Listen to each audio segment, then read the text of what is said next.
This is the Borough of Crafton regular meeting, May 29, 2019. Call to order. Flag salute with Mr. Amendola.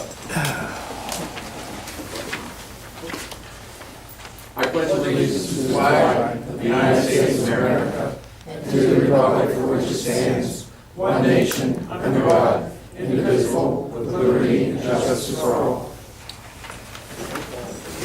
Roll call. Mr. Amendola. Here. Mr. Kraus. Here. Ms. Berry. Here. Ms. Glasser. Here. Ms. Damitz. Here. Mr. Rosario. Here. Mr. Lavasser. Here. Mayor Bloom. Here. Solicitor Corval is not here. Engineer Minsterman. Here. Public Works Director Kazarowski. Here. Prior to this meeting, we had an executive session regarding personnel. No decisions were rendered.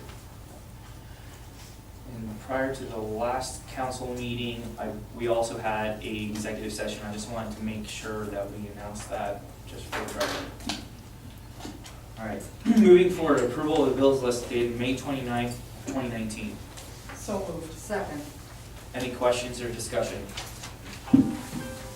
Hearing none, all in favor? Aye. Aye. All that opposed? Thank you. Approval of the minutes dated May 13, 2019. So moved. Second. Any questions? Comments? Hearing none, all in favor? Aye. Aye. All that opposed? Thank you. Approval of minutes. May I have a sign-up sheet for citizen comments?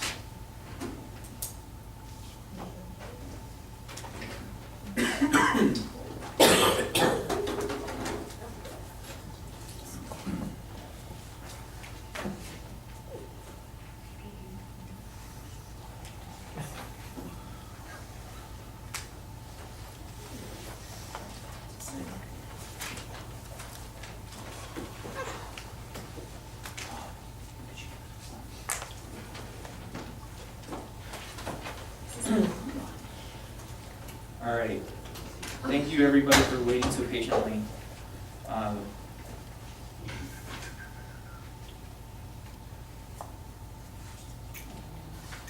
David J. Bloom, 48 Maplewood, regarding Boulevard. Is that the agenda? Do we have anything? Do you mean the Crafton Boulevard, or what do you I mean? mean, I Yeah, think that's part of the. the Boulevard Glossy Okay. project. Please come forward.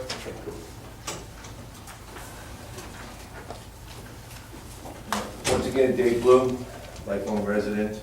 A lot of this was already been talked about, as we discussed earlier, probably got shifted over, as you gentlemen had said. But one of the things that came up, and Mr. Kazarowski, and we need to be absolutely true or false. Crafton became compliant during phase one following the guidelines for NPDES permit issued by the state.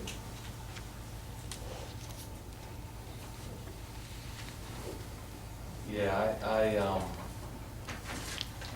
we are definitely compliant in a lot of activities. I don't know that I could say we're compliant in every NPDS activity. With that being said, are we being fined or could we be fined for not hitting all of them? We're not being fined, and it's unlikely that you'd be fined, because there are a lot of communities in a very similar situation. Apparently, there's about 860 municipalities that are under the same guidance across the U.S. All right, and this is coming in. So because you hear, yes, we are, no, we aren't, so this is what I'm asking, true or false, are we in compliance? You're saying yes, sort of still, but that's really a yes or no answer. Are we or aren't we? Yeah, like I said, there are elements that we are in compliance with, and there are elements that we are not, and the ones that we are not necessarily really enforced. Okay. So, you gravitate towards the ones that they mandate or that they enforce, and the others, you sort of roll the dice. Okay, and so then, and this is back to your company. So we pay Gateway yearly up to $250,000, and that's this number that might be a little high, to have Gateway keep us in compliance with phase one, correct? Well, we make recommendations for compliance, and then it's up to the council to take the recommendations, find the money, and implement those recommendations. All right, so then you would say percentage-wise, we're 90% in compliance? In compliance with what? What specifically are we talking I about? mean, as far as what's gonna come down with this new Alcoasand, you know, what they're gonna say, what we have to do. And this is going back to the NPDES permit that was issued by the state. Yeah, see, what's happening is all of the communities are deemed out of compliance as a result of overflows in the Alcoasand system. Correct. So all 83 municipalities that go to the Alcoasand sewer system are deemed to be out of compliance as it relates to conveyance of sewage. Okay. There's excessive overflows, not necessarily as a fault of an individual municipality, but as a group, all of the municipalities. That's why that's why they sign orders. That's why we've signed orders in the past, consent orders with the DEP. So all the municipalities sign those because they're all contributory to the overflows from the Alcoasand system. So just at the treatment plant alone, every time Alcoasand treatment plant overflows, we all are in violation. Okay. So every time the overflows to the conveyance systems, the piping overflows, we're all in violation. Okay, is So their project, what are they doing, about $1 billion they're worth of spending work? $2 billion worth of Okay, work. I've been to the Society of Military Engineer meetings and I've heard the Alcoasand people speak, Yeah, and that's all yeah, tied in. they've made their plant massively larger. Absolutely. And they're building massive tunnels to take on this flow that normally overflows out of the environment. They're estimating $500 million in municipal projects for their contributions. And that's the first round of the next orders. The next orders, they're calling them source reduction orders. So, and the word source is source flow.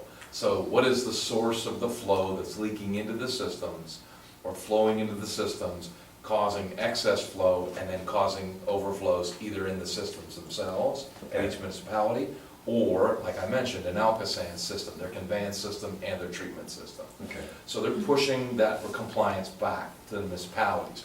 So, you know, when you say, are you in compliance? No, we're not. What Rob was talking about, the 9 minimum control plan, the operation and maintenance associated, there's a whole series of tasks that he and his group do that they are in compliance with. Every year, they're in compliance every year. Yes. Okay. I mean, and I don't track that, but I see the work that they're doing, and those are the types of things that you do in a combined system. So, as it relates to Alcoasand and violations of the Clean Streams Act, no one in Allegheny County that goes to Alcoasand is in compliance. Okay. That's what the whole consent order regime is about. It started in 2004. It'll probably go another 50 years Right. of trying to, piece by piece, you know, get the Pittsburgh region back into a more compliant. The main reason I bring that up is just so everybody's not in fear that Crafton's gonna all of a sudden get all these fines for not being in compliance, but we're doing the compliance regulations every year. But if Alcoasand's out of compliance, we are, all right? So that's very general then. So then, and you already talked about that phase that's gonna kick off. Is that a given that it's gonna be 2019? Yes, it was actually slated for June of this year to be issued, and DEP has delayed that. I've been involved in negotiations. There was a small group through Three Rivers Wet Weather that was negotiating on behalf of the municipalities. And then, so the ball's been thrown into the court of DEP, and now they're going to be issuing, the next volley back is the issuance of the order. Do you have any idea, I mean, as far as, like you're saying? I know 65? what's in the order now, and what it says for combined systems is that you are required to maintain an 85% capture of your system. 65% now, this is what you said earlier? And it's based on different sewer sheds. So there are 5 sewer sheds. So all of Crafton flows to the interceptor down along Chartiers Creek, and there's 5 points of connection from Crafton. So each of those have their own 85% requirement to meet.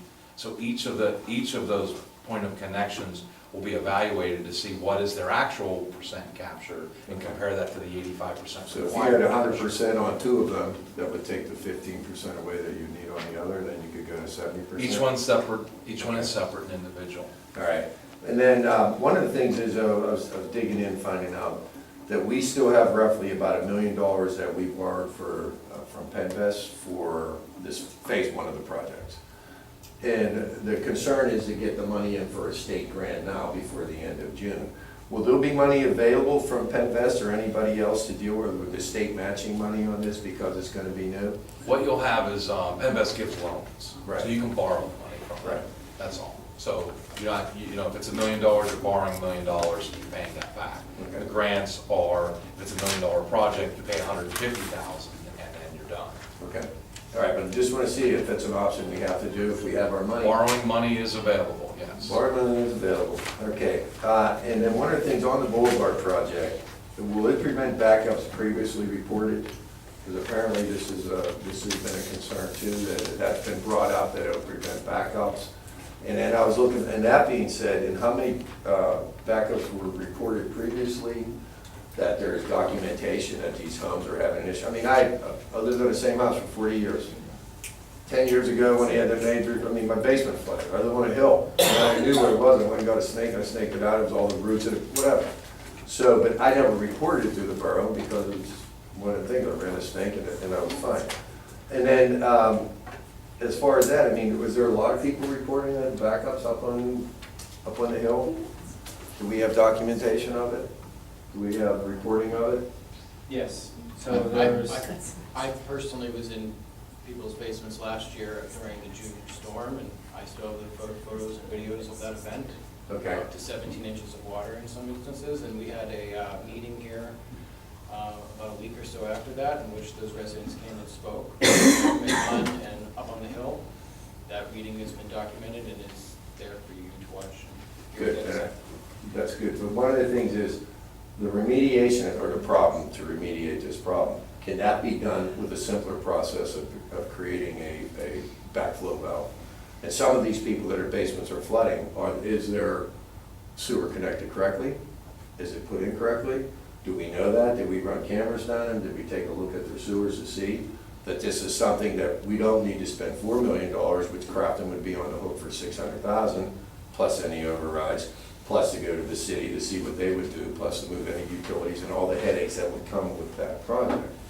So that's the thing too, if there's been a few homes that have been flooded out on this and you feel that's the main reason, that's a lot of money to spend for a few homes. When you could look at it, it could be possibly done. Mr. Bloom, appreciate all the line of questioning, and you've done a very nice job. And I think as Rick gets into his engineer's report, I think some of your additional questions will be answered, because it's a broader systematic issue that we have to address.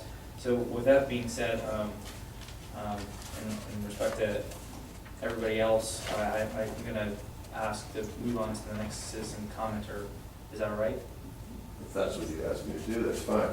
But I do have some other questions I'd like answered, and whether we can talk later, or I can come to your office to see, to get the information, because I feel it's very important at this time for where we're heading down the road on this. Thank you. Thank you.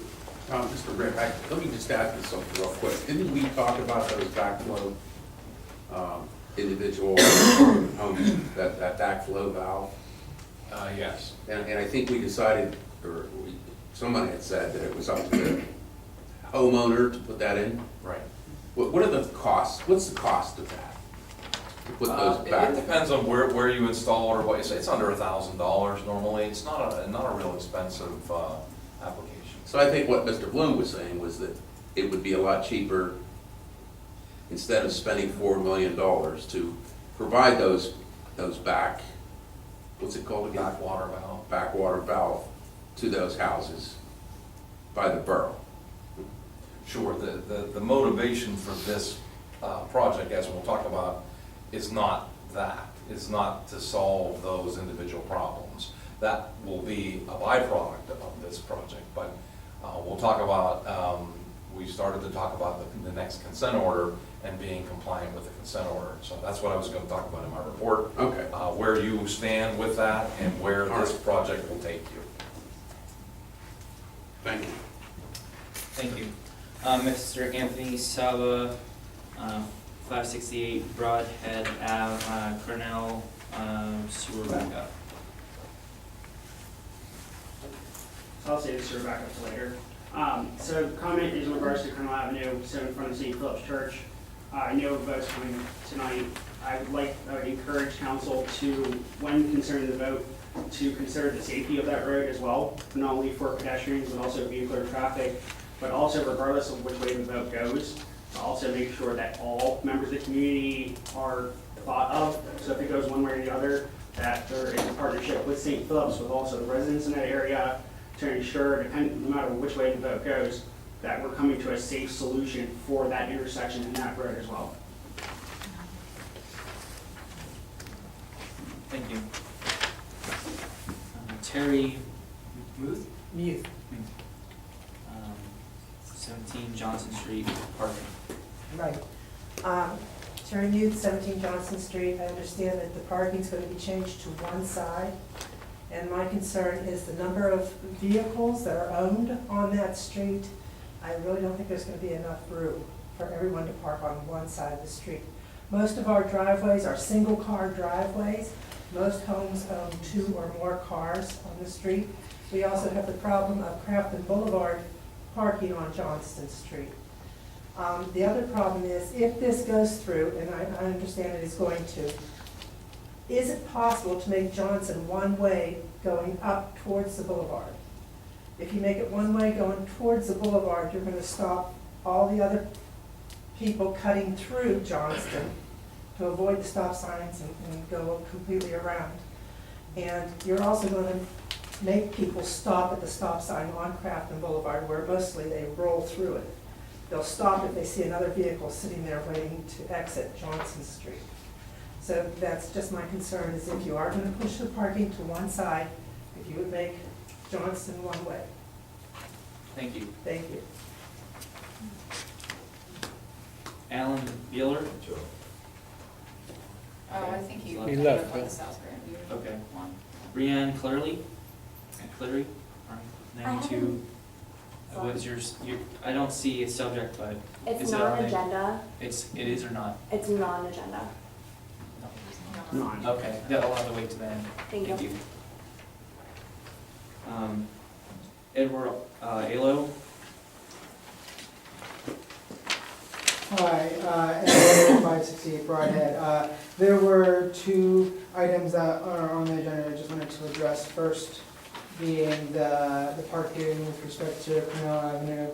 I just to give your council a brief little timeline about how we came about a year ago.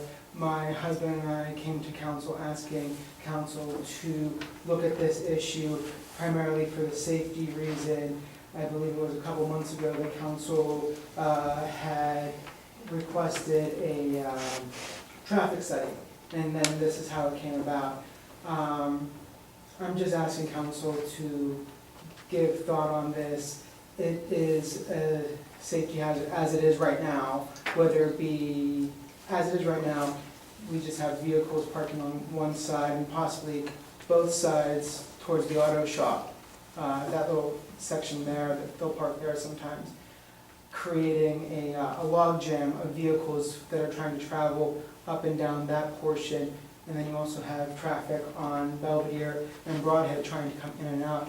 So it just creates a very tight space to maneuver around, possibly people coming from Broadhead or Belvedere ending up blocking traffic by trying to pull out when they have a spot to pull out.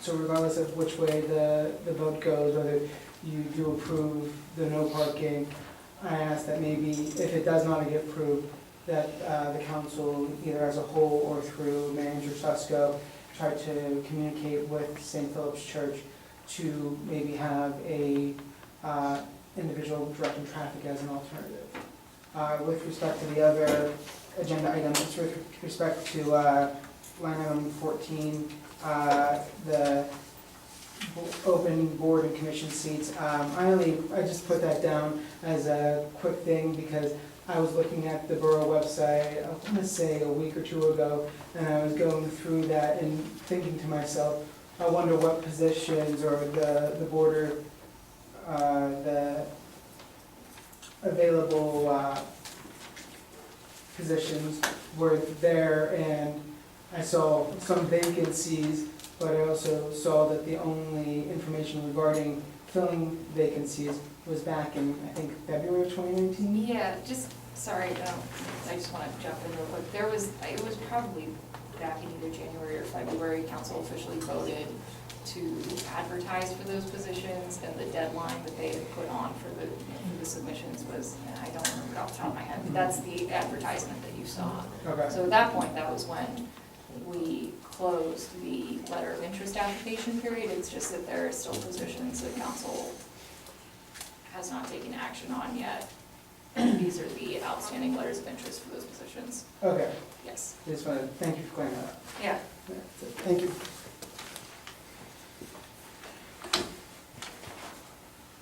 Tom and Mary Kurlowski. 93 Lincoln. Assuming it's an agenda item. Yeah, Tom Grabowski. My wife is Mary.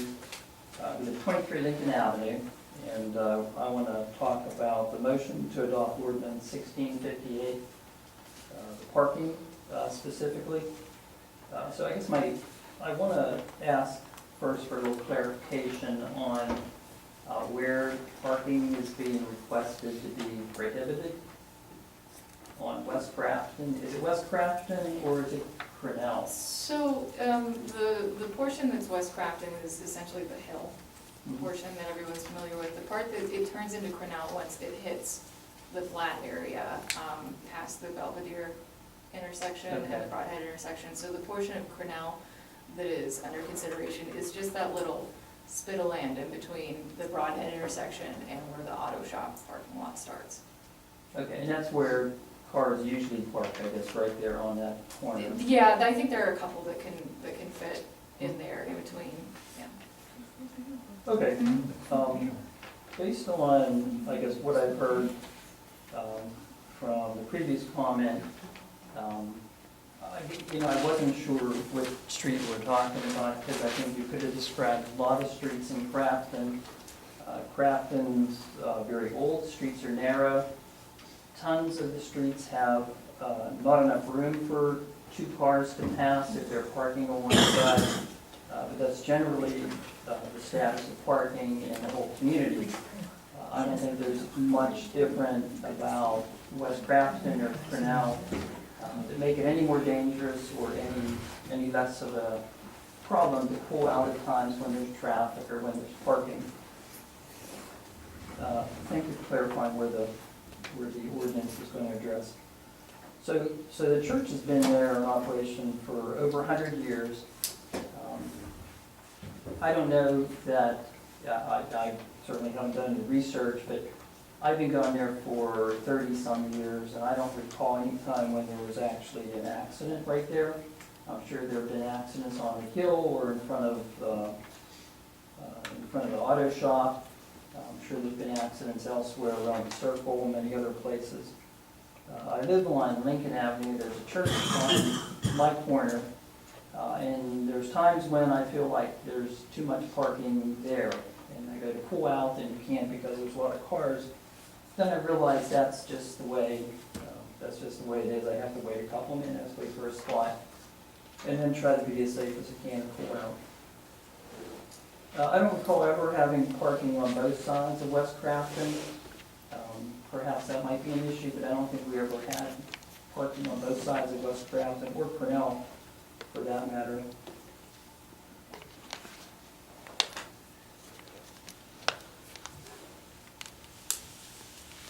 A couple of years ago, a portion of West Crafton was paved, so it's smoother now than ever. It used to be brick, and I think that was probably more dangerous than any type of parking situation that would occur. So I'd encourage the council to consider not only safety, but the similarity of West Crafton and Grinnell parking situations with any street in the borough.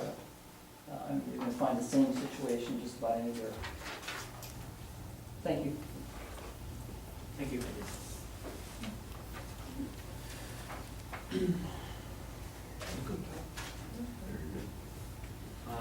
Mona, Bruce?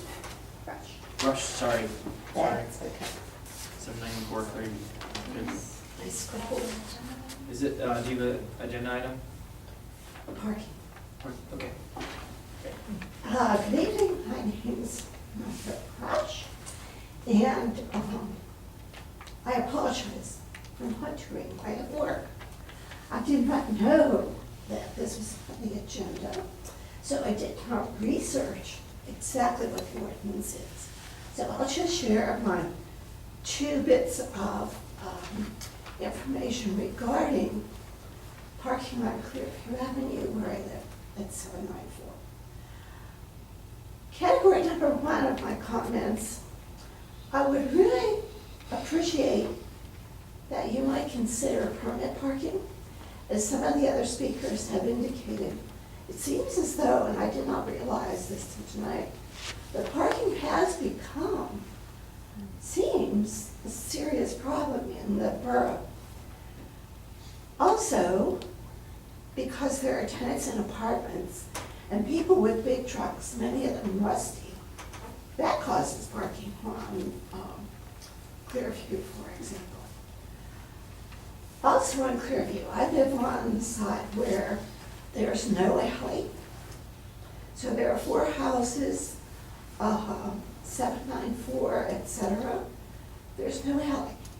Whereas on the other side of Clearview, people have garages and alleyway. They have the availability of spaces at the back of their lots. And so they have multiple vehicles on Clearview with all this other available space in the alley.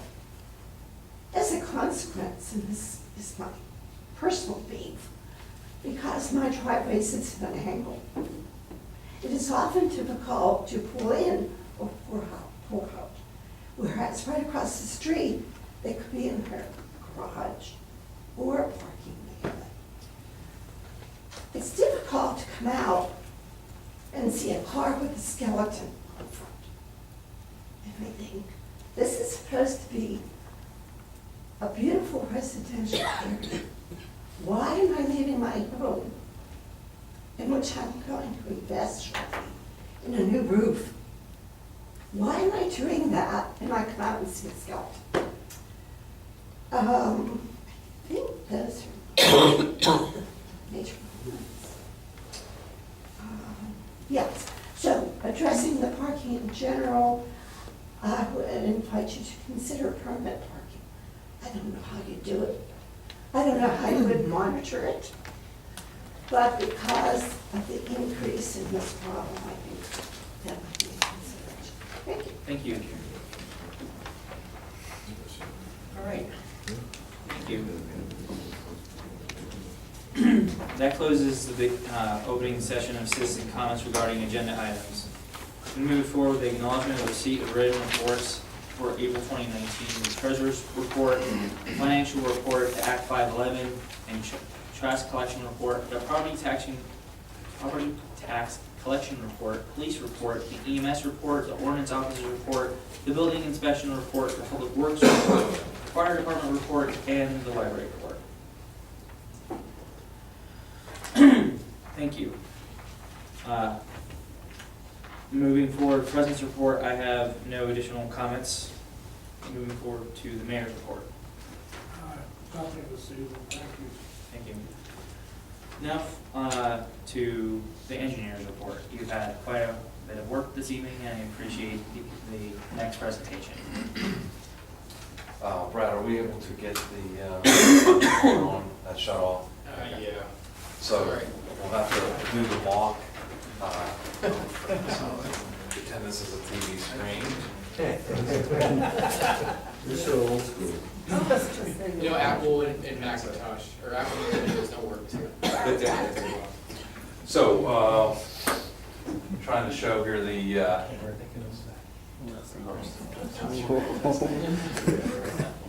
Engineering is.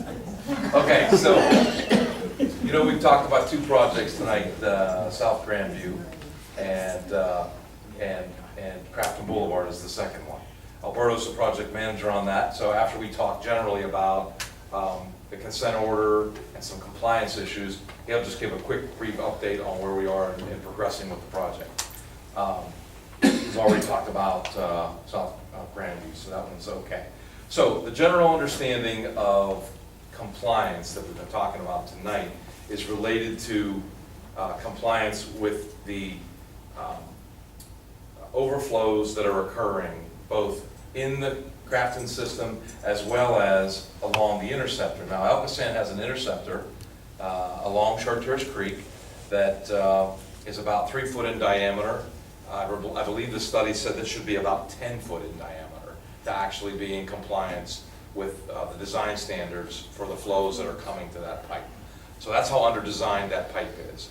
So what's happening is when your connections, and each one of these colors is a connection, so this green off to the left here is C19, and these are just names given to these locations. So all of the flow that's in the green comes down and connects at a point behind the old sharp edge called C19. And the next one is C20. 20 is this pink area. The next one is C22, that's the purple area. You see that's rather large. 23 is small. It's this really light green, but it's encompassed by the red, which is the project. So the South Grandview project is essentially draining the entire sewage area known as C23. C24 is this blue area in here, and then C25 are these tan areas, but it's all of this area in the city as well. And C25 comes in as well as C24. They both connect right at this location. So these are the points that are measured to determine whether you're going to be in compliance with the new consent order or not. So I mentioned already that the requirement is that you capture 85% of all the flow from these individual colored areas. So let's just talk about C22. So all of the rainfall that falls onto C22, as well as all of the sewage that is generated from the homes and businesses in C22, you're required to capture that and discharge it to Alcosan, 85% of that. So what's happening now is we did a calculation of what you are actually capturing based on the flows that have been measured. So Alcosan has given us their flow data and a model, and we took those numbers and analyzed, and right now your percent capture for C22 is 30%. It needs to be at 85.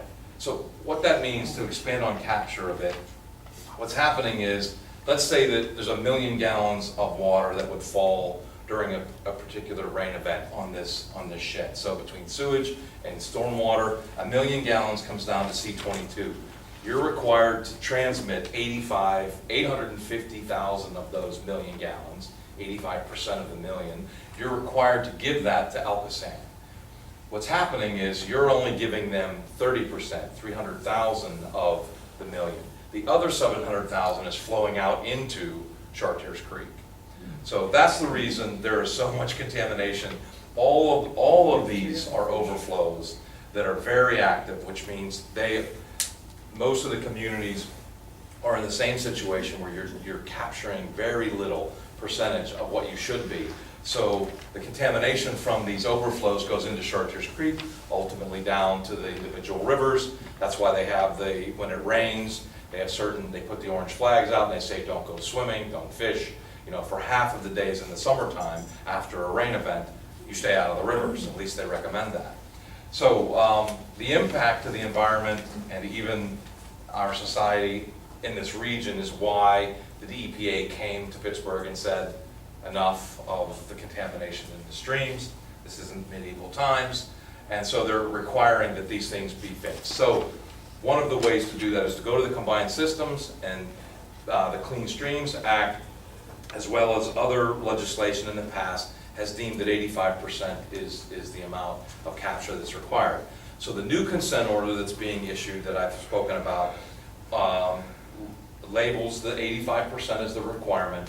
And what they're allowing is, if you're under 85%, they're requiring that you increase your percent capture by 10 points, by 10%. So not 10% of 30%, right? 10%. So in this case, 22 would have to go from 30% capture to 40% capture. So they're requiring you capture in this next consent order cycle, which will be 5 years plus an extra year for monitoring. They're going to require that you capture an additional 10%. So I think I mentioned in C23, C23 is a little better. We've just started this analysis now that we know that the consent order is going to come out at the 85%. We just started doing this work. And what we do have for 23 is that you have a 66% capture in 23. It's a much smaller area, but also a much better percent capture. So one of the things that we would say is, well, what impact are these projects going to have on getting us closer to 85% capture? In C23, as you can see, we're encompassing the entire drainage area with the project. And remember, the project is 7 catch basins, but all of the area drains to those 7 catch basins. So by getting those 7 catch basins out alone will be a dramatic effect on the percentage. Now, I haven't calculated what the percentages are, not that I have, but we haven't been able to yet. There's still so many numbers and there's so much data reduction and there's a lot of work associated with figuring this out. The one thing we can say is that this will be a significant increase in percent capture. My own personal feeling is you'll get very close, if not the 85% capture with this project. So that's the real motivation to me when Crafton said, hey, how do we improve the problems with our sewer system? And it was originally started because that there seemed to be flooding and those were around big rain events, right? That's when you'd have the most flooding. And that was the impetus to get this started. But what I was saying is it's not just the flooding. The flooding is just a symptom of problems that have occurred for many years. And the regulators are going to tell us what we have to do to fix our system. So when we fix our system, the flooding is a component of a symptom that goes away. So when you create more room in your sanitary sewer system, then that means it backs up less frequent, and then it overflows less frequent, and it contaminates or it backs up into people's basements less frequent. So the idea is to create more space. How do you create more space in a pipe? Well, you take the water out that shouldn't be there, or it doesn't have to be there. So in these cases, as someone mentioned earlier, I think there were 10 or 11 projects. We looked at the entire municipality and said, where are there spots where we can collect water from storms, from inlets, and with a small amount of piping, discharge them to the environment. So that was the criteria we used because that was going to be our least cost and most effective flow reduction. So there were 10 projects, took them to Alcosan because if you're going to have projects, next you need money. So we knew that Alcosan started a program that would give up to 85% of reimbursement for the projects. So we took those, we sat, and we gave them the concepts of all 10 projects. These 2 projects kicked out, South Grandview and Crafton Boulevard. They selected them, even against what we preferred. We actually didn't want to take on Crafton Boulevard yet, just because it was a big project, and there were a lot of uncertainties and a lot of complexities with that project. So we wanted some more time, but they said, no, we like these 2 projects, we want you to submit for these 2. So we did. Well, I should say, we got an exemption from making a formal submittal of just for them to give an approval to make the application submittal. So now we've been approved to make the application submittal for these 2 projects. So we've talked about the impact that this would have. I can't quantify it, but qualitatively it will have a very substantial impact. We were able to analyze the data because the data is a little more clear in C22. And you see the purple area versus the red, right? The red's the project and the purple's the rest of the community. So this project, which is estimated at about $3 million at this point, that's where we are from a concept standpoint. We think it's about a $3 million project with a 20% contingency. Either way, could be a little less, could be a little bit more, just depends on how the design finalizes out. So with this small area and that amount of money, it's hardly 10%, it's less than 10% probably of the entire area. But what it does do is, I mentioned that you're at 30%. The effective increase in capture percentage takes us to 53%. So it goes from 30 to 53. So we gain 23% by a small area. So that's good because, number one, you can see areas are expensive. So if you had to fix this, you can't imagine what that would cost, right? If you had to go in and fix every street or disconnect every inlet or every downspout, we couldn't afford it.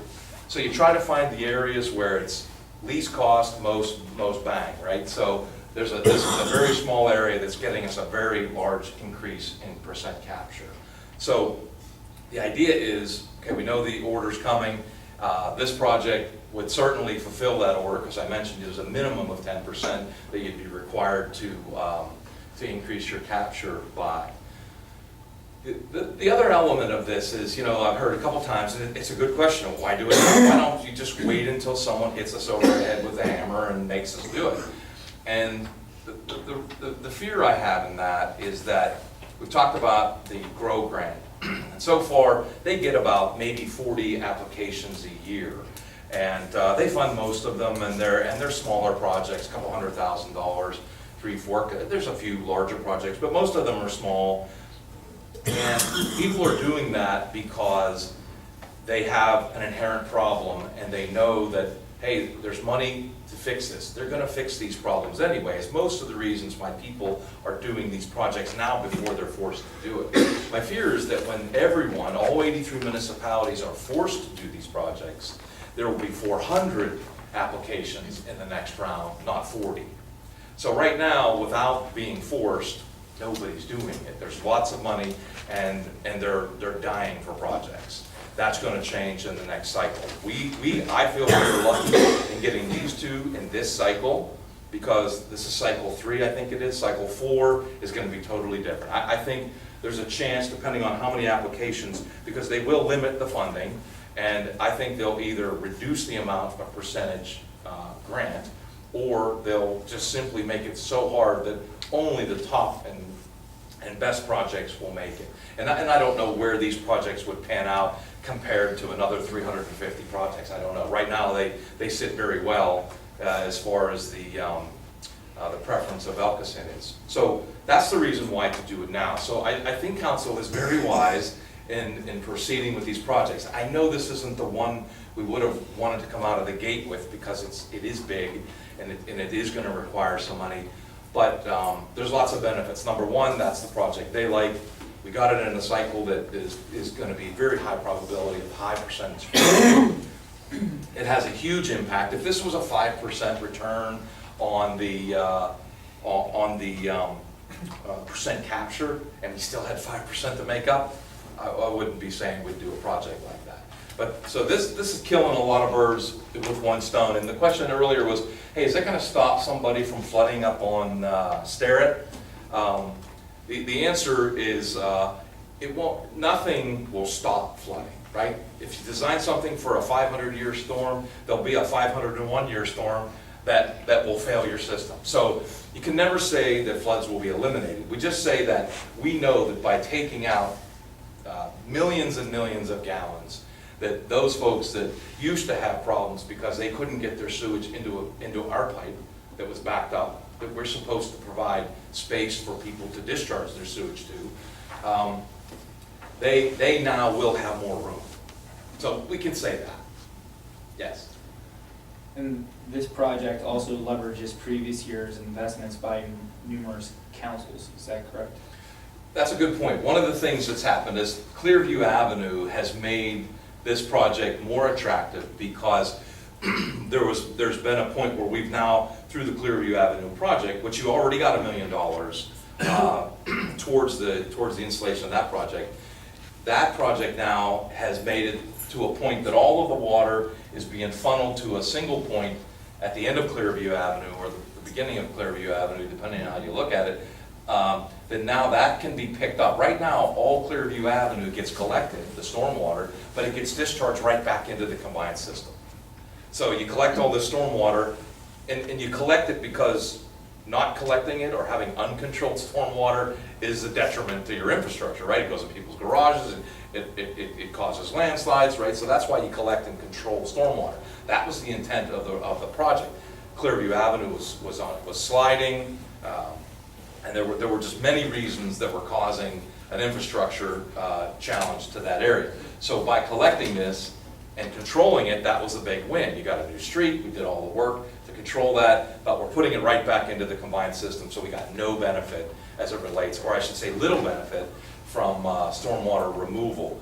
Now, we did put some tanks in, and it slowed the water down, and it was an improvement, but 100% of that water that doesn't leak out of those tanks into the ground gets back into your system.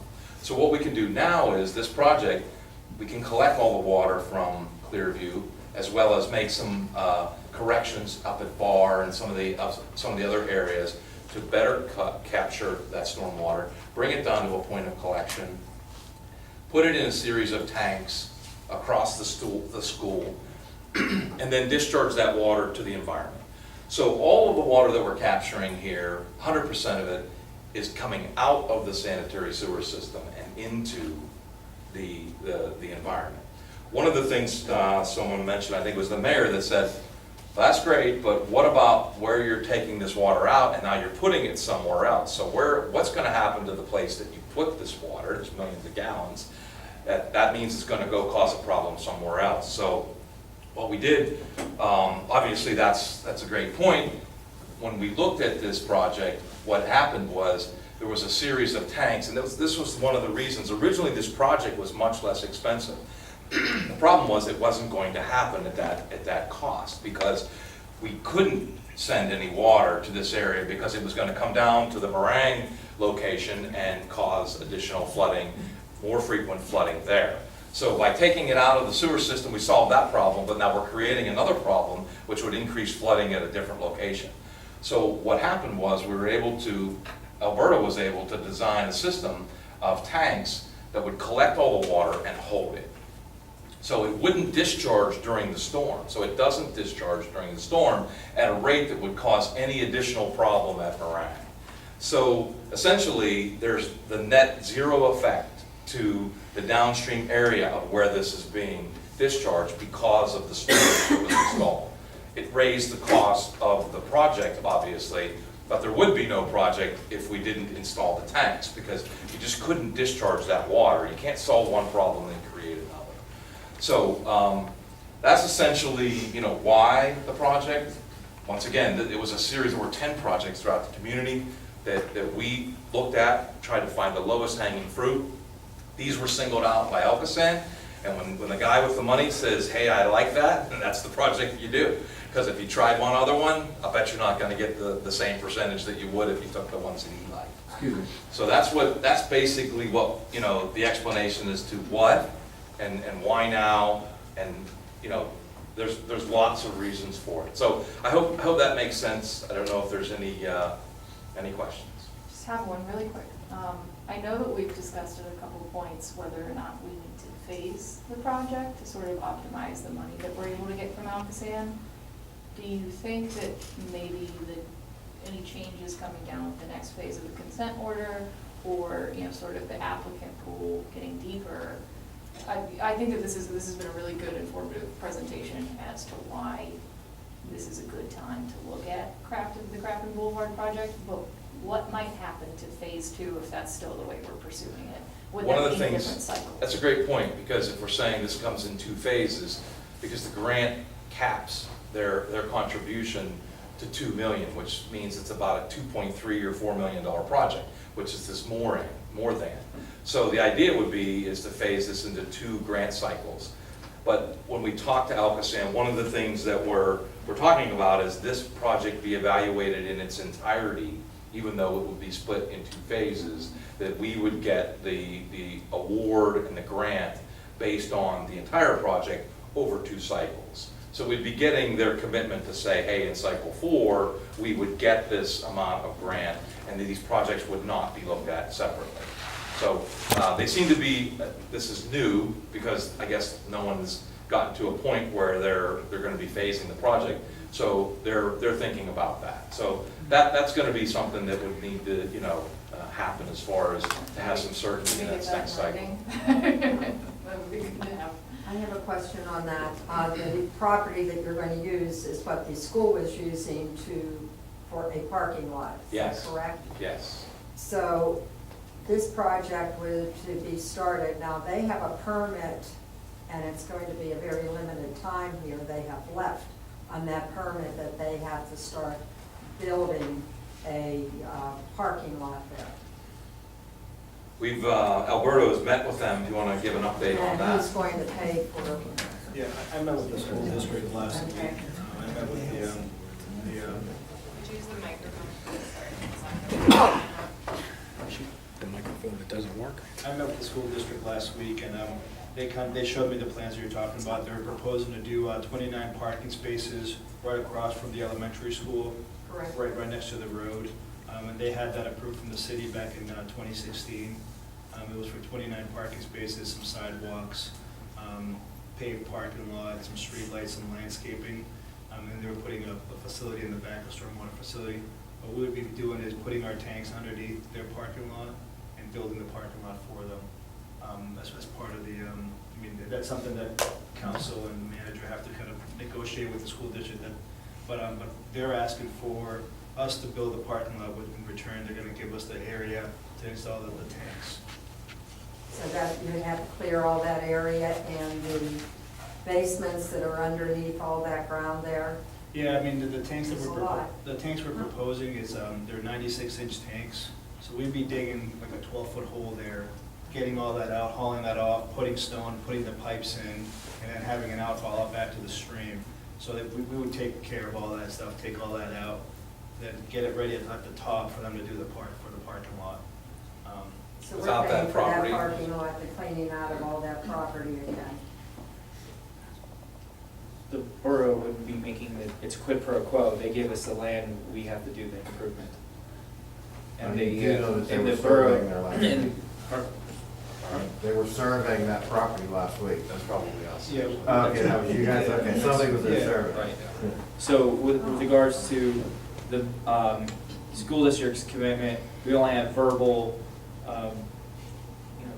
between Jim and I as to, their level of commitment. And, as we know, they have financial hardships, and so they aren't going to commit, $400,000. I mean, they had, it was a $350,000 project. Yes. And you were figuring out what the surface improvements would be, because, essentially, the subsurface improvements would be carried by the borough anyways to get, to convey the water, and all what we're doing is we're significantly enhancing what's under the property, because in order for them to put the parking lot, they were gonna have to do some retention and tankage and other bioswales and other features to satisfy the permit through DEP and the city of Pittsburgh. So with that, so what I'm trying to tell you is the school district does want to pony up and put some funds. They're talking about how much that would be, but the expectation is because they acquired the property and that they're going to be allowing the borough to use it, that we would, carry the cost of putting, Which is going to be quite high to put in all that parking.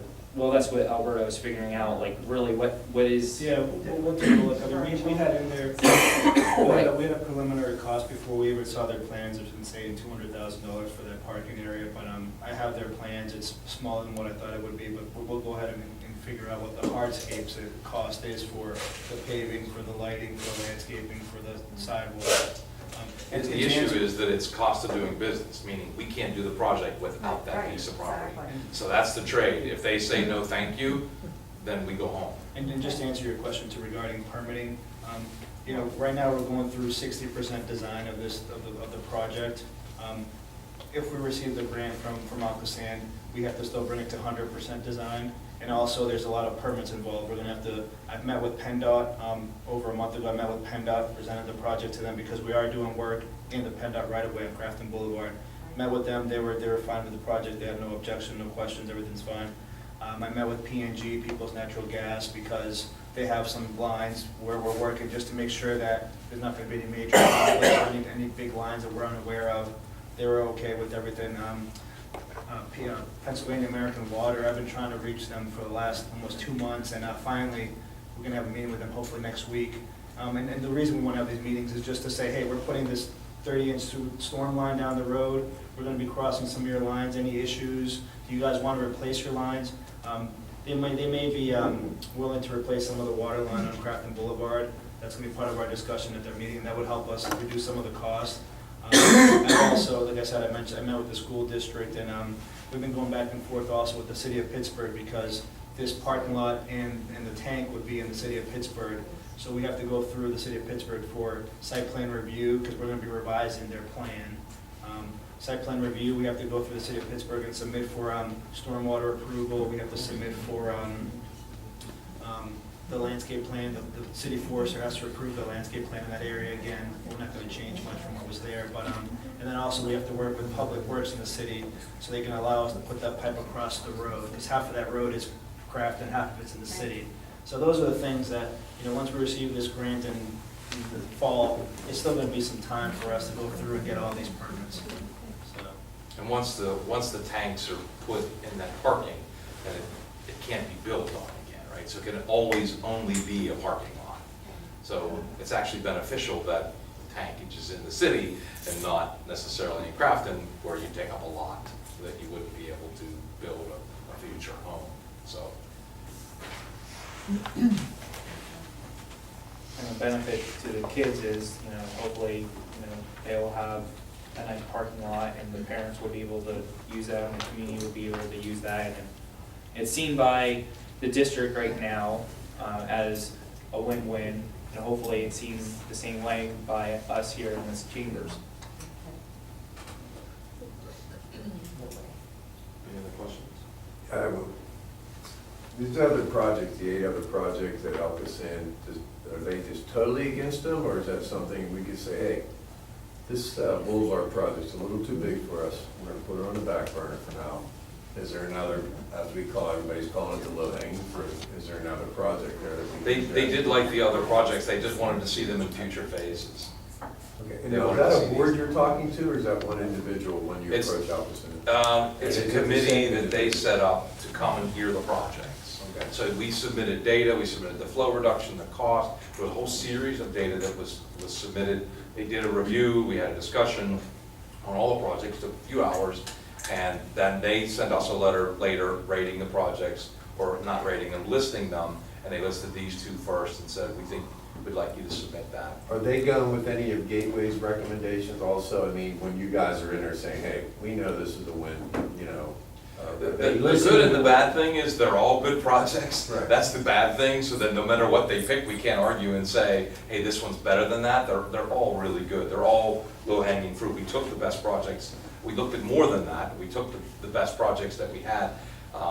We'd love to do them all, but that's unrealistic. Well, I'm just saying, cost-wise, if we went back to them and said, hey, we want to do the smaller one. Unfortunately, you can't go back because there's a strict process, a formal approval process, and all the projects for the cycle 3 have been approved to be submitted. They didn't approve the money, they just gave you the approval to submit an application. So we've got approval to submit 2 applications, that's it. If you don't submit them, then you submit 0 applications. Is You can't anybody switch from- them, you can't trade them. Is anybody from the Borough Council, or were they able to attend this meeting, or was this all? Sure.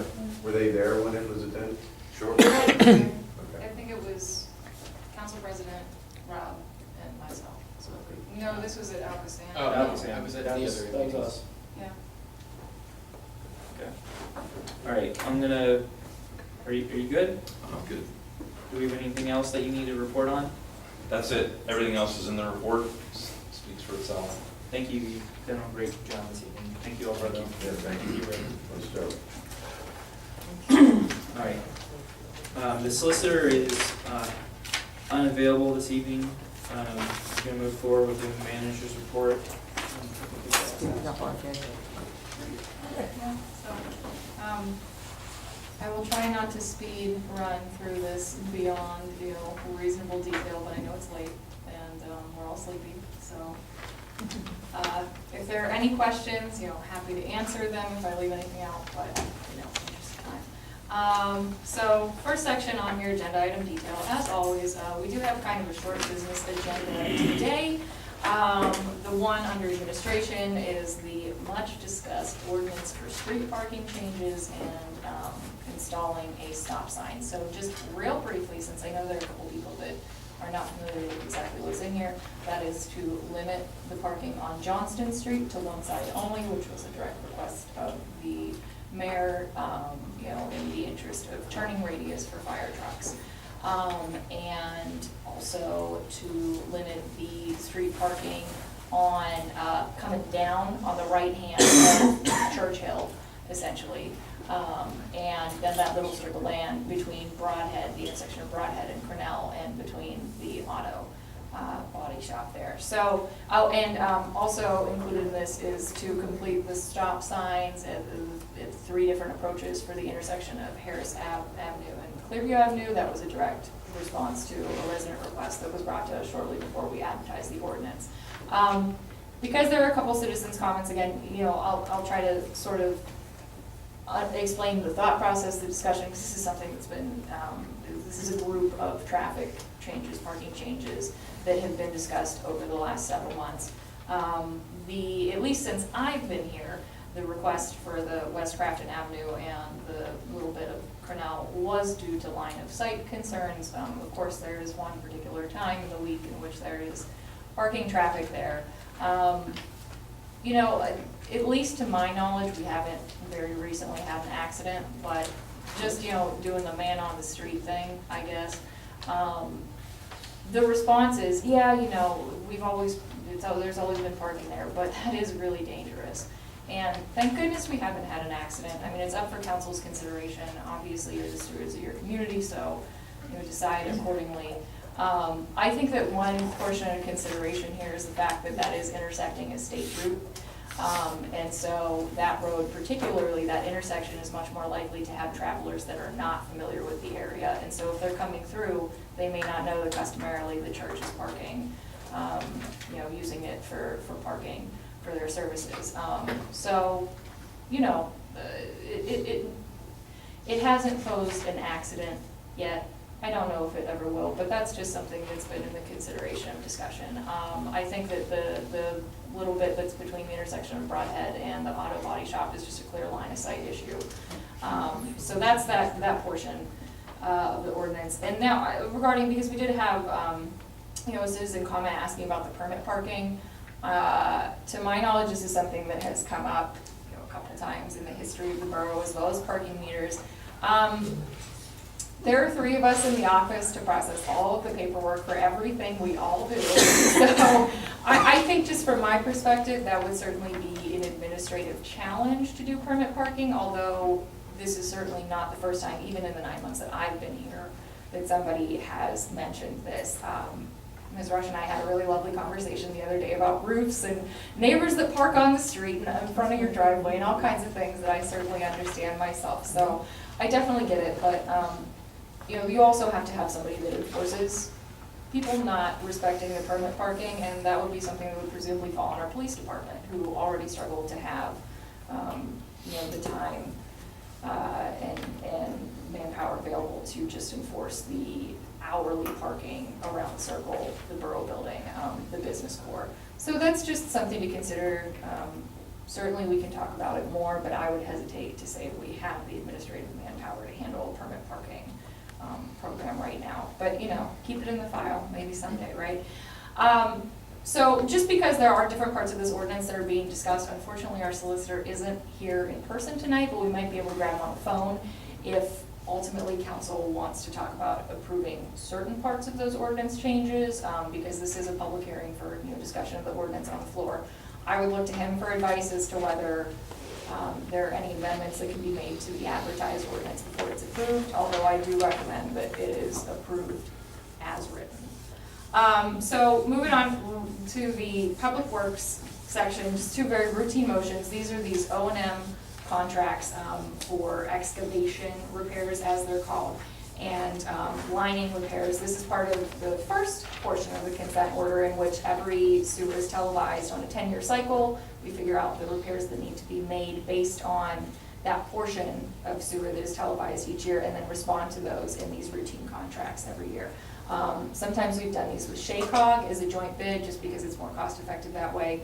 This year, we had a substantial enough amount of work that it just made more sense for us to do our own bid. We weren't really getting that cost saving benefit we felt. So again, 2 very routine approvals of bids that had already been advertised, submitted, lowest responsible bidder, et cetera. And those are the recommendation of the engineer. Just briefly touching on the discussion items, which we will of course get to when we're there. In response to council's request at the last meeting to bring in any of the pending letters of interest for those positions that were advertised back in the winter. You all have printouts of them. They are also still online in the drive. I'm not sure if anyone's ready to take action on them at this point, but if you have them, they're there for review. I can advise on appointment as necessary if anyone wants to move at that point. So moving on to the rest of the items on the report, just an update on the DCED Greenways, Trails, and Recreation Program grant, which is due on Friday, and I will probably submit tomorrow morning. This is basically, we're pursuing a safety surface, like a rubberized interlocking tile, to update the playground areas that are currently mulched, which require the replacement every year, and the cost piles up. When we took a look at the construction, site prep, engineering, all the different costs that are associated with, in addition to just the materials, what fit the grant amount best, which you can apply for up to $250,000 match. The largest park, the main park playground area, was the only one that we could fit into this particular grant this year. So we've elected to just focus on Crafton Park, the playground surface area for this. I do want to give a shout out to some of the engineers on Gateway's team.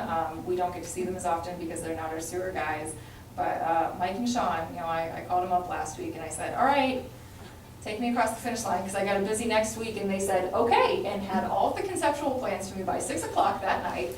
And had contacted the county and all kinds of other wonderful things that, they were a big help. So, I just want to give credit where credit's due, for getting us ready to submit. Now, should we not get the grant, although fingers crossed we will, we may consider doing Linwood Park's playground area at our cost, which is a little, it's close to the actual grant match amount if we were to do the largest playground. So, hopefully that will be something that will be considered in future years, but worst case scenario, it's on the docket as a backup plan. Crafton Pool. Just wanted to sort of note that we had our opening weekend. It went, I was going to say swimmingly, but that's a pun. It went smoothly, and no bumps or problems to report. I do want to note that we have limited hours on weekdays until June 4th, just because a lot of the kids at Stafford are still in school. Pool opening is always weather dependent. Today it was probably not open.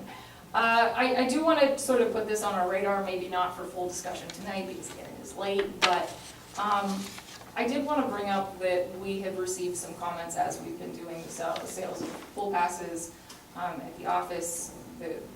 There was a family that recently moved to Carnegie from Crafton, and we're very disappointed that you must be a resident of Ingram, Thornburg, and I believe Rossland Farms to purchase a non-resident seasonal pass. Now, of course, you can do day passes. However, because Carnegie and Crafton are in the same school district, a lot of the kids, our friends would like to play at the pool throughout the season. It becomes a little cost prohibitive if you're paying for day passes for the whole family repeatedly in that situation.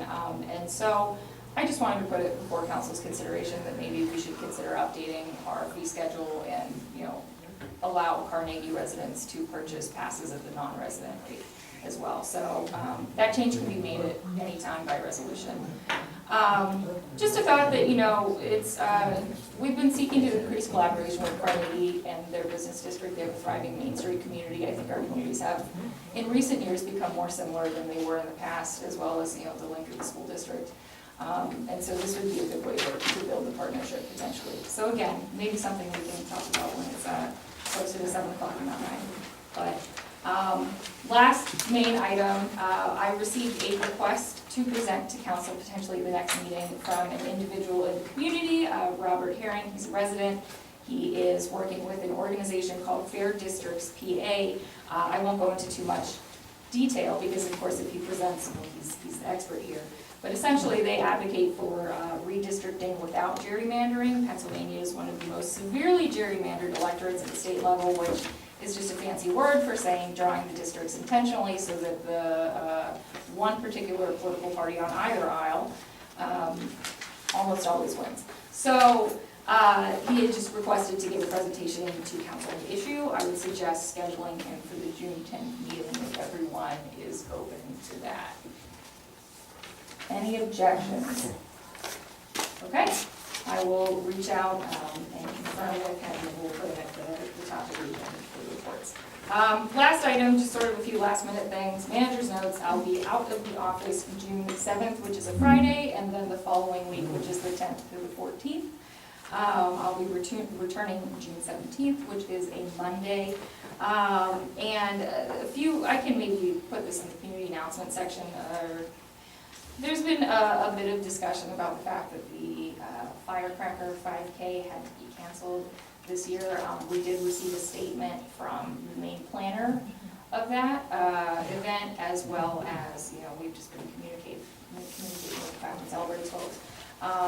Essentially, many factors contributed to this decision, they say, including the change of date. The shift was a wise decision on the part of Crafton Celebrates Planning Committee, which allowed the nonprofit organizations to fundraise over a weekend instead of 5 short weekday evenings. Unfortunately, it's also put the traditional date of the 5K outside of the festival schedule. And just, it's a challenge for them to get people in to run the event. It didn't work out for the longtime organizer this year, just with his schedule, family obligations, things like that. So, as far as I understand, you will be refunded if you have already registered, and anyone that may send in a late registration because they didn't get the news, we will be sending their registration back with this statement from the Firecracker organizers. Last item on the manager's notes, and I promise I'm done. Unfortunately, I have to deliver it to everyone, Susan Chechanowski's resignation from the Shade Tree Commission.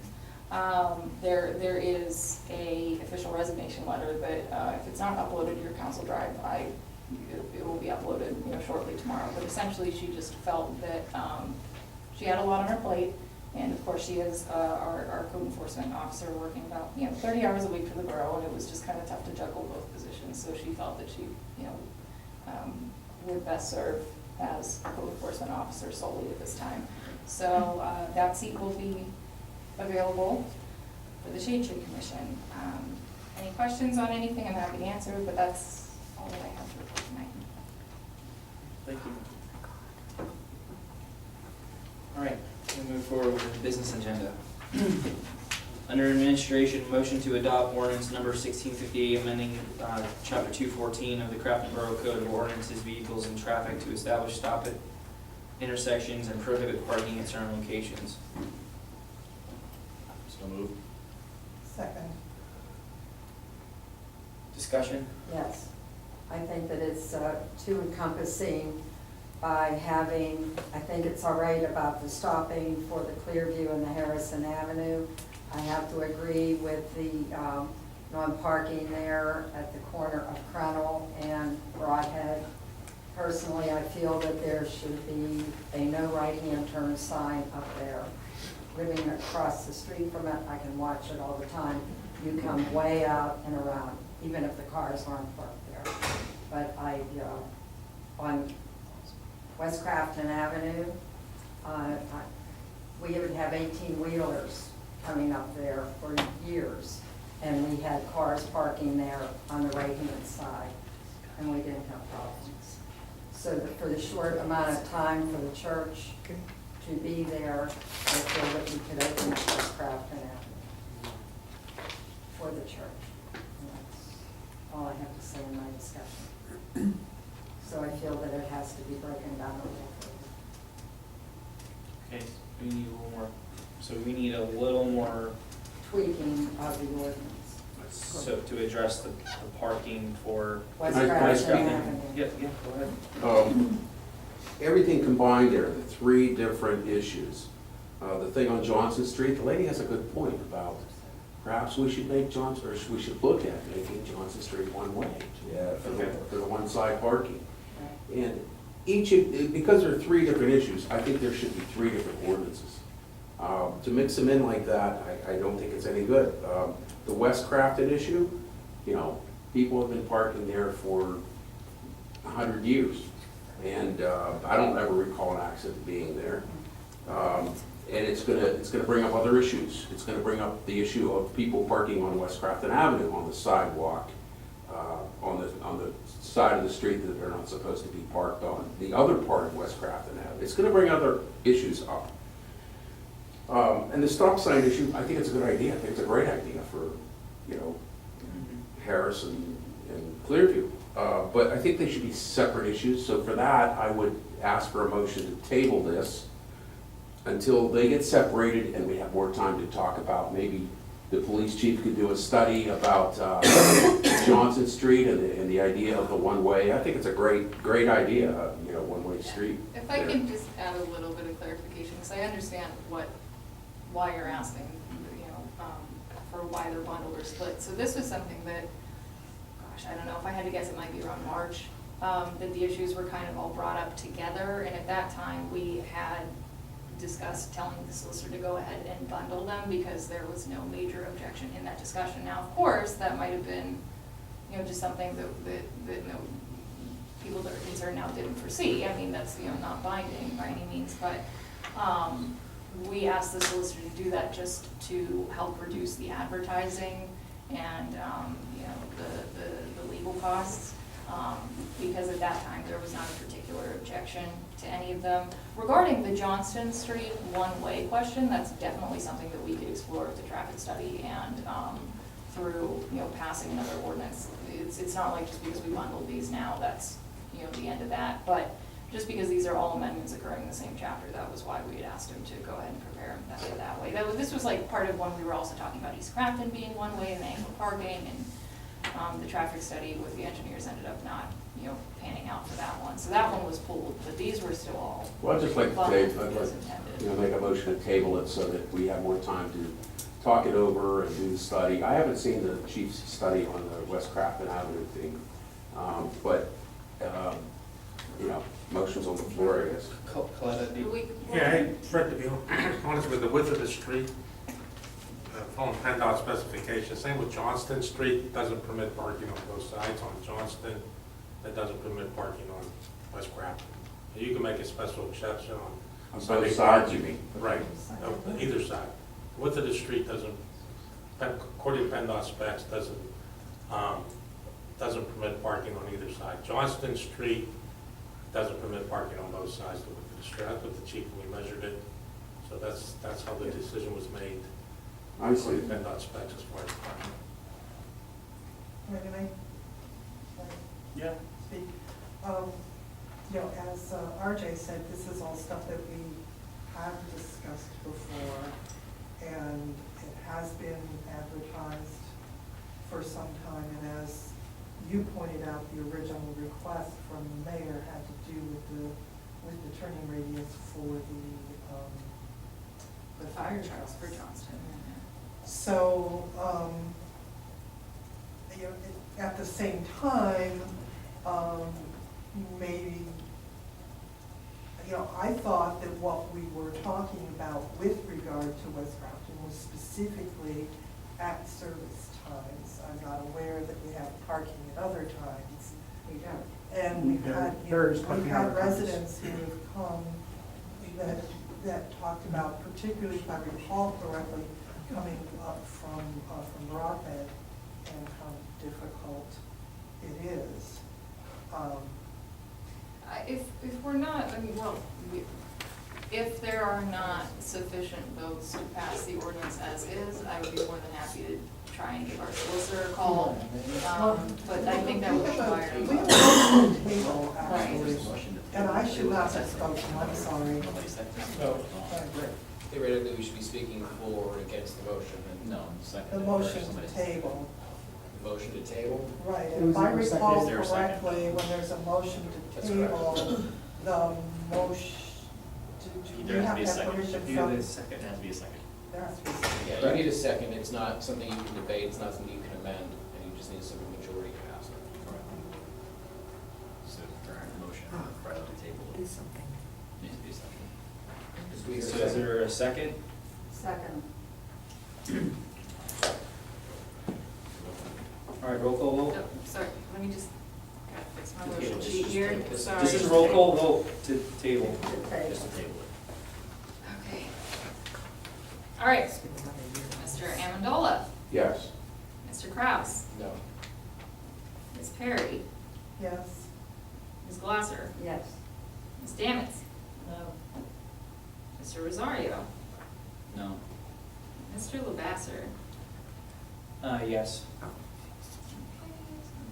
Okay, 4 yes votes. Motion is tabled. Okay. Okay, well, Steve, can figure out how we can amend this. I'd like to make another motion of the business that isn't on the agenda. I would like to motion that we reconsider the hiring of the 10th officer with the identical wording that we had in our previous meeting when this was discussed. Conditional offer to James Pasqualino. Yes, whatever the identical wording of the previous motion. It was to hire the, it's hire the police officer, James Pasqualino, or give him a conditional I offer. can find the wording. Yeah, so, anyway, that's my motion. Second. Discussion? I'll have to table this motion. Roll call vote.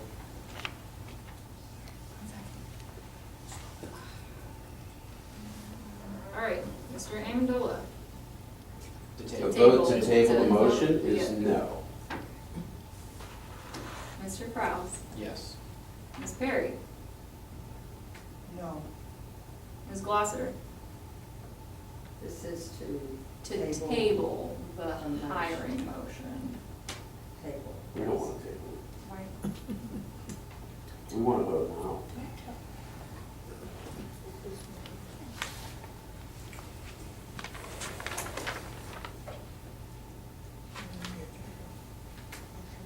Are we going to vote now, or are we tabling it? This This is a vote is to whether or not. Up or to down table. to Table the table. motion for that. If you vote no, then you go on to, and if the noes prevail, then you go on to debate.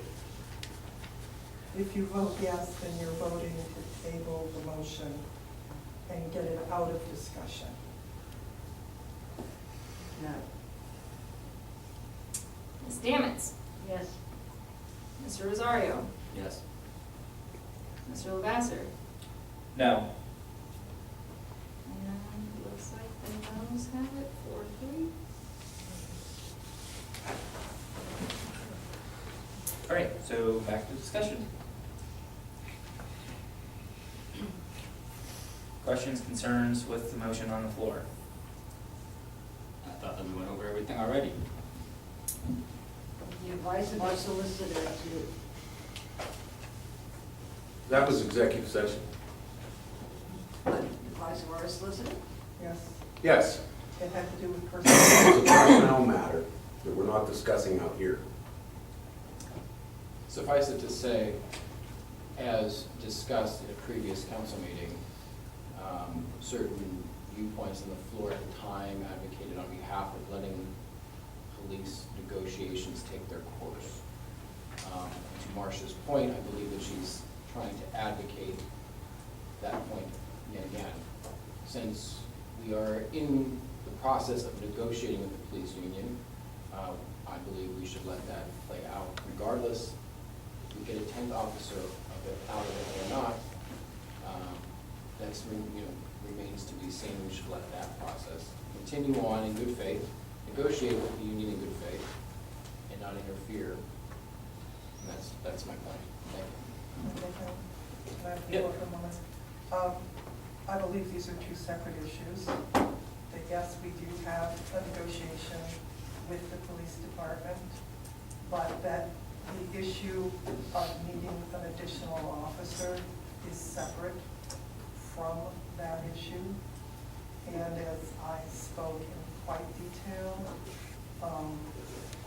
in the prior meeting, that I believe, and I have presented the numbers and the facts of the number of incidents and the straight up fact that we do not have enough officers to ensure that we always have 2 officers on duty. I want to point out that it is, according to the Borough Code, it is the mayor who is responsible for our safety forces. He has come to us multiple times asking for that officer. Our chief has asked for it in previous budget cycles, and it was not added. And I would like it to be considered on its own merit, regardless of, and completely separate from these negotiations. Thank you. Anybody else? So the chief himself has actually said to me, to RJ, and to Phil, that he's referred for the negotiations to be done. I would like to clarify, he has not said the word prefer to me.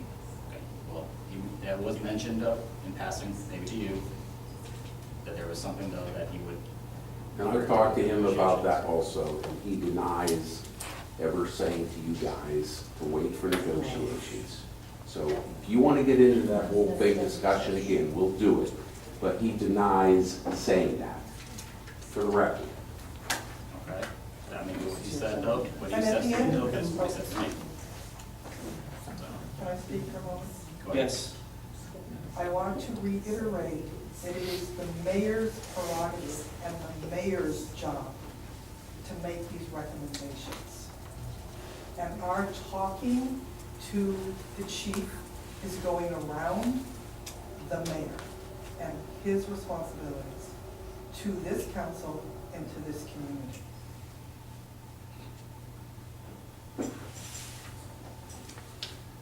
Any other questions?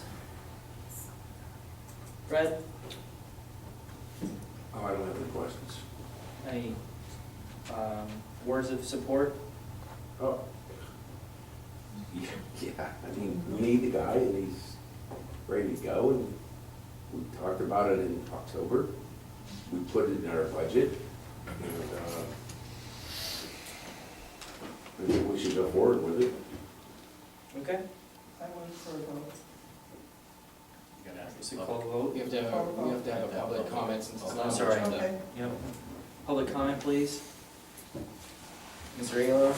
I actually have a point of information that I'm requesting. It's my understanding in professional settings like this, whenever there is a vote or a motion that's made, and the motion is either defeated and there's a motion for reconsideration, that such a motion for reconsideration has to be made by an individual that won in that prior vote. So in this case, it would have been the person that voted in the, Yeah, we're gonna call our solicitor.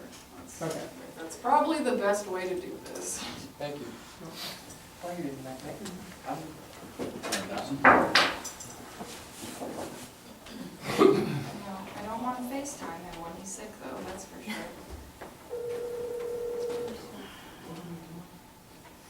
We're calling for legal advice. Because the motion supposedly may have actually been made by one of the no votes from the previous meeting, that said no to the officer. The motion was made by Coletta, who voted Hey, yes the last time. I'm sorry that I'm calling you late. There's a question It may on the floor require- as to required whether to be made by the if other a side, motion the legal is side, as being, pointed out. the second, the police officer, that motion has come up. Somebody wants to know if they, the motion has to be made by somebody who was successful in defeating the prior motion, or if it can be made by anybody. I believe the term of art is a motion for reconsideration.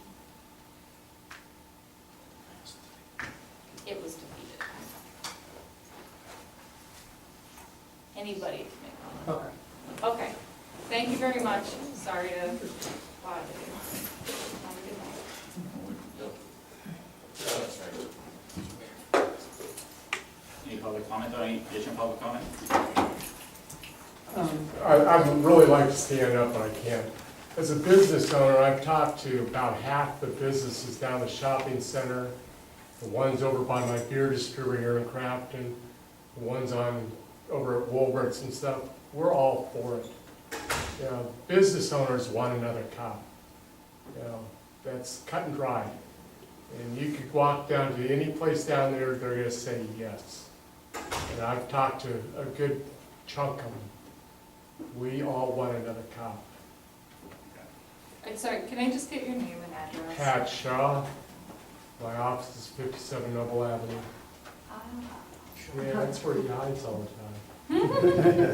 We have once called your store before looking for him. After hours. Smoke cigars. He gets out earlier than we do, so. Thank you. Any additional comment?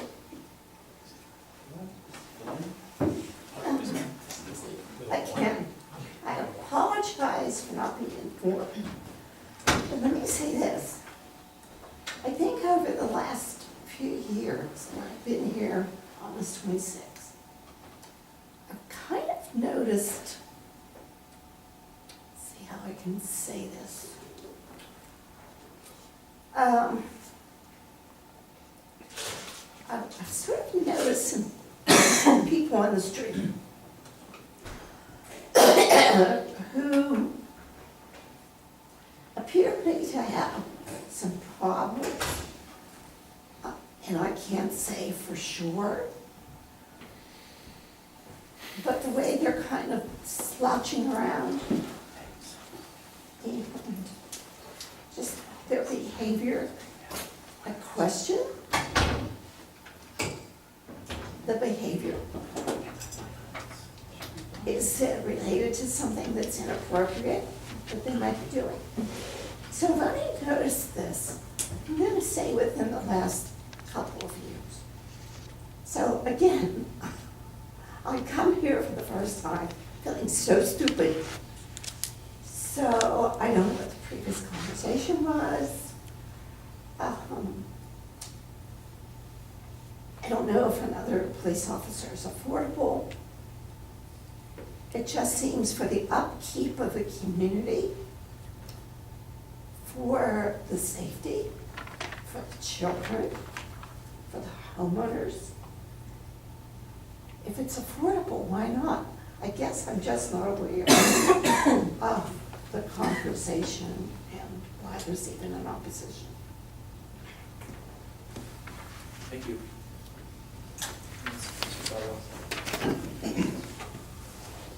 So on the previous discussion we had with this, one of the comments that I had made was, I know we're looking at one officer, but I want to make sure that council's looking at doing a comprehensive look at the entire police department as well as the fire department.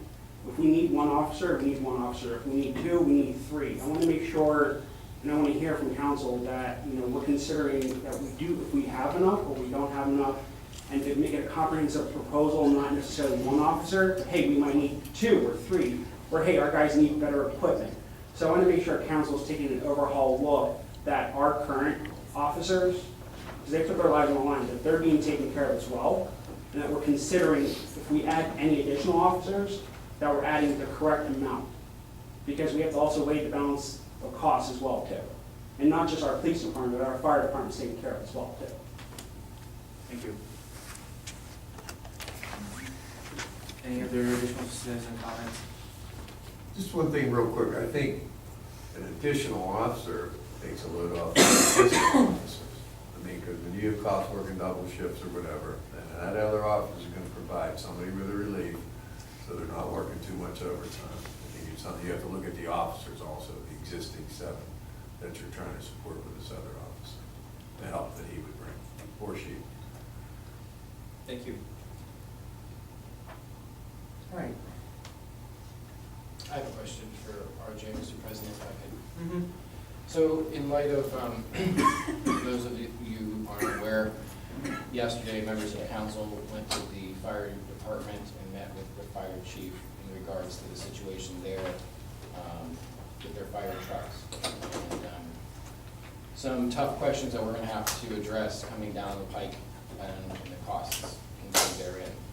So since you are much more knowledgeable about the budget, you know, with the split than I am, what are your thoughts, RJ, about how this officer would impact some of those decisions for the other, for example, the budgeting future payments on the trucks and so forth? So, Equipment. just for sort of public benefits, I know we're talking about now both the fire department and the police department. Our fire department is a volunteer fire department, so they are, we do not pay salary to any of the employees' benefits, anything like that, although we do provide financial support contribution for equipment, you know, for various things, like for example, as we're discussing payments on the fire trucks. The way that the council had an informational non-discussion meeting where the fire chief delivered information about basically every 10 years the fire department replaces a vehicle with the help of the borough in financing it. This is something that apparently has been practiced for several decades. So the information was provided was essentially what truck would be most advantageous to replace in lieu of, you know, getting a new one. With the way that the fire chief has proposed which trucks they trade in, which ones they keep in service due to ongoing maintenance costs, if council were to move forward with that, it would be budget neutral. So essentially, there would be no additional impact in the budget to the fire department vehicle, and I would say that whether we do or do not take on the salary of another officer, that would not prevent the fire department from proceeding with that as planned. They're sort of separate concerns, at least with those line items. Thank you for your answer. All right, I'm gonna just ask this question. With absolute guarantee, there's no plans to reduce the road fund with this plan for the hiring of the officers. Is that a yes or no? Are we asking me? Are you going to balance the budget based off of needing funds out of the road tax to pay for additional services in the future year? Is that something that has been discussed, and is that something you're looking to do? So with the budgetary discussions, there were 2 workshops, one in October, one in November. At that time, just with certain services being provided in one-time costs. I want a and yes so or on. no answer. Is that a yes or a no? There's context to this. So what was proposed was to make up the gas and the deficit, that 0.3 mils out of the total, I believe, 1.92 that go to the road fund, that would cover about, back of the envelope math, somewhere between 70,000 to make up the deficit. Since then, quite a few costs were cut out of the final budget. So including the officer salary, without changing the millage at all, we would potentially have a shortfall if we spent every single dollar in the budget next year of about 20 to 30,000. That's within a margin of error. And So this is not accounting for potential increases or changes to next year's budget. That's that would correct. balance it. That's Is that correct. correct? Yes, so that's not So accounting the- for any turnkey tax revenue. So which is what the it is. answer is that it is something that was discussed, but not planned and not sanctioned at this point. Correct. It was one idea that was put out as a potential solution That's correct. to change the allocation for the road fund. And Thank you. council sets the millage for both the general and road fund at the beginning of And the year. most that you can do is recommend. Yes. So can I, I'm sorry. Didn't you call for a vote already? We're still, I mean, I thought you called Well, for a there's vote. that we skipped the public discussion, we had to have that. so. We had the public discussion. Now- So are you calling the vote? Yeah, I'm calling the vote. That's All right, it. call the vote. I called the vote.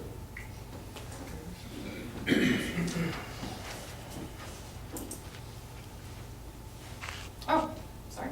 This is a vote That's, to make the conditional offer, right? So we're all clear? yeah, yes. This is a vote to make the conditional offer for the officer. James. Well, the words, the motion would be to extend a conditional. It's the wording from the prior meeting, so we Yes, just need to so- go back to that exact wording. Yes. Yeah, if you wish, I can pull it up for you now. We don't need it. We know what we're doing here. Some of us know what we're doing. Okay, am I starting the roll call vote? Okay. Mr. Amendola? Yes. Mr. Kraus? No. Ms. Perry? Yes? Ms. Glosser? Yes. Ms. Damitz? No. Mr. Rosario? No. Mr. Lavasser? Yes. 4-3, motion passes. Thank you. I wish to have the floor for just a minute, if that's okay. Just to congratulate the opposition here for, winning the war, even though I may have lost the battle. I'm happy that we're going to get our officer, and I'm hoping it works out for him and for the community at large. Just as since we're doing, I'm going to take Ms. Perry's lead here, and since we're kind of going off script, I have in front of me, I pulled up really quick during some of the discussion, the Borough Green Tree Council meeting for April 1st, 2019. And I noticed under the roll call, the mayor, president of council, members of council, borough solicitor, borough manager, everyone you'd expect at Green Tree Borough, but they have something that we don't have, and that's the chief of police who comes to their meetings and gives a download of information to the members of council. It is this council person's opinion, being as though we just, myself included, so which I share culpability,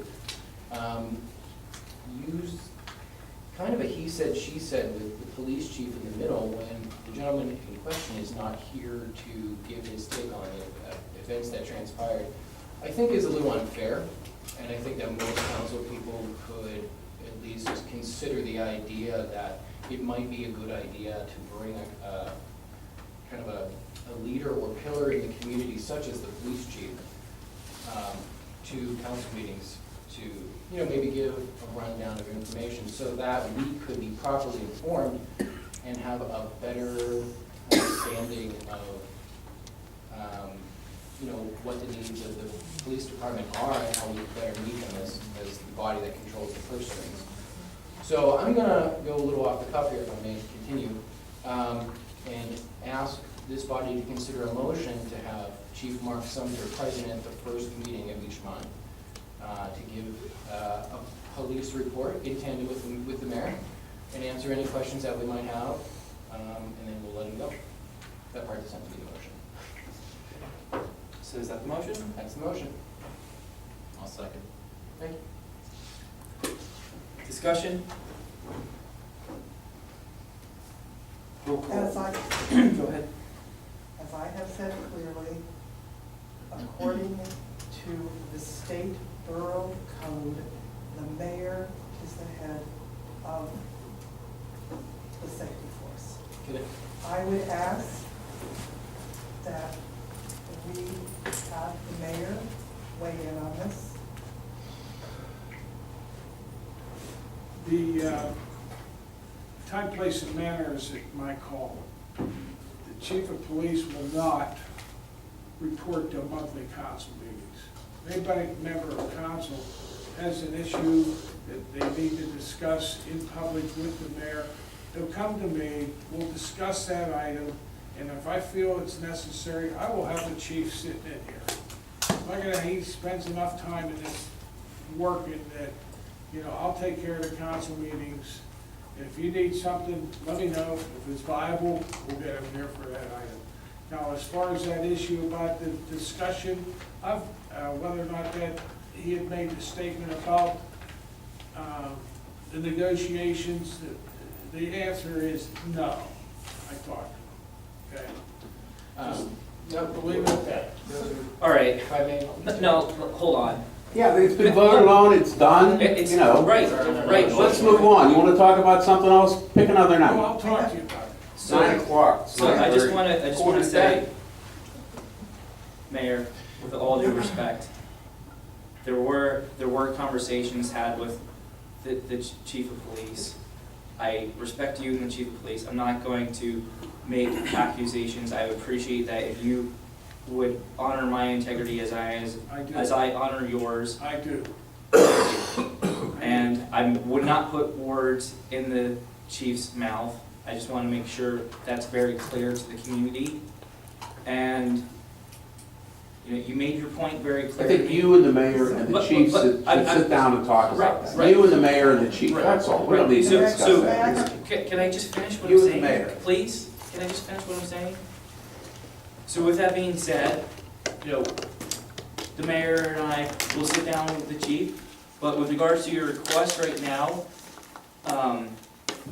you know, we'll take a vote on it and go from there. But I think the attempt here is to tie up the loose ends, bring us back to center, and do the business of the public. I don't want to continue arguing and infighting. We have so many other important investments to make, and they are a part of the investment portfolio that we have to maintain. But as we heard this evening, we have multi-million-dollar projects to pursue and debate and make sure that we're taking adequate stock in what has to be done so we make good decisions for the community. So I would really like to put this to bed, you know, figuratively and literally. So with that, let's just take a vote and move forward. So can you please? There's a new motion. There's a new motion. Oh, I'm sorry, I was out of the room. There is a motion that Mr. Kraus put on the table to have the chief here on the first meetings because Green Tree does it. And There many was other a second. communities do it as well. Pardon? Many And other other communities do it as well. And there was a second. I made the I'm statement. sorry, I didn't Okay, realize. that's there was fine, okay. We're in the discussion mode of the motion. Right. Correct. And I made the point that by borough code, it is the mayor's responsibility and discretion. I would move that we need to table this until we can speak to our solicitor, because I am not sure that we have the authority to vote on this. I believe that the other boroughs, they may be doing it in agreement with their mayor, and I think that we need to check and make sure that we are on legal ground. So I move to table this till our next meeting. Do I have a second for the Second. table? Roll call. One second. All right, Mr. Amendola, Yes, table the motion. Mr. Kraus, No. Ms. Perry, Yes. Ms. Glosser, Yes. Ms. Damitz. No. Mr. Rosario, Yes. Mr. Lavasser. Yes. Tabled 5-2.